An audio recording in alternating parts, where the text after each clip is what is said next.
കാണാൻ ഇത്തിരി കുഞ്ഞനാണെങ്കിലും നമ്മുടെ കാന്താരിമുളക് ആളൊരു നിസ്സാരക്കാരനല്ല, ഔഷധങ്ങളുടെ കലവറയാണ്. നിരവധി രോഗങ്ങൾ അകറ്റാനുള്ള കഴിവ് കാന്താരിമുളകിനുണ്ട്. 2 കാന്താരിമുളകും ഇത്തിരി ഉപ്പും 1/2 ടീസ്പൂൺ വെളിച്ചെണ്ണയും ഉണ്ടെങ്കിൽ എത്ര ചോറ് വേണമെങ്കിലും ഉണ്ണാം എന്നാണ് പൊതുവെ പറയപ്പെടുന്നത്. എന്നാൽ ഈ പറയുന്ന രുചിപ്പെരുമക്ക് അപ്പുറമാണ് കാന്താരിമുളകിന്റെ ഔഷധ ഗുണം. എരിവ് കൂടുന്തോറും ഔഷധമൂല്യവും കൂടും എന്നാണ് പറയപ്പെടുന്നത്. കാന്താരിമുളകിൽ അടങ്ങിയിരിക്കുന്ന രസത്തിന് രക്തക്കുഴലുകളെ വികസിപ്പിക്കാൻ കഴിവുണ്ട്. ഇതിന്റെ എരിവിന് കാരണം അതിലടങ്ങിയിരിക്കുന്ന കാപ്സിനോയിഡുകളാണ്. പല ആയുർവേദ മരുന്നുകളുടെയും പ്രധാന ഘടകവും ഈ രാസപദാർത്ഥങ്ങൾ തന്നെ.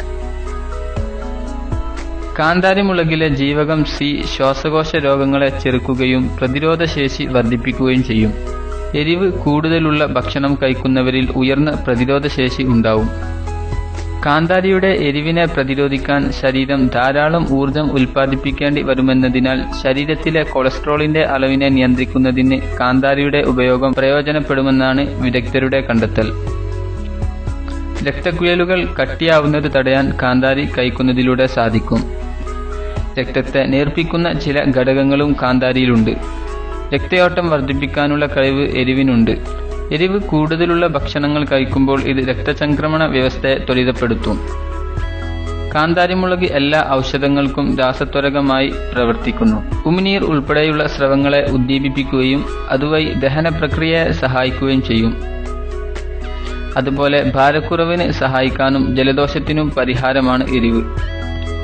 ഹൃദയരോഗമുണ്ടാക്കുന്ന ട്രൈഗ്ലിസറൈഡുകളുടെ അധിക ഉൽപാദനത്തെ കാന്താരിമുളക് നിയന്ത്രിക്കും.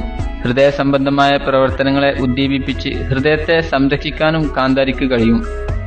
തലച്ചോറിലേക്ക് സന്ദേശം എത്തിക്കുന്ന നാഡീവ്യൂഹത്തിലെ ഘടകത്തിന്റെ പ്രവർത്തനത്തെ തടസ്സപ്പെടുത്തുന്നതിനാൽ വേദന സംഹാരിയായി പ്രവർത്തിക്കാനും കാന്താരിമുളകിന് കഴിയും. മാത്രമല്ല കാന്താരി രസത്തിന് രക്തക്കുഴലുകളെ വികസിപ്പിക്കാനും കഴിവുണ്ട്. ഈ ആരോഗ്യപരമായ അറിവുകൾ പരമാവധി ഷെയർ ചെയ്യുക. കൂടുതൽ ആരോഗ്യപരമായ അറിവുകൾ ദിവസവും നിങ്ങൾക്ക് ലഭിക്കാൻ ഈ ചാനൽ സബ്സ്ക്രൈബ് ചെയ്യുക.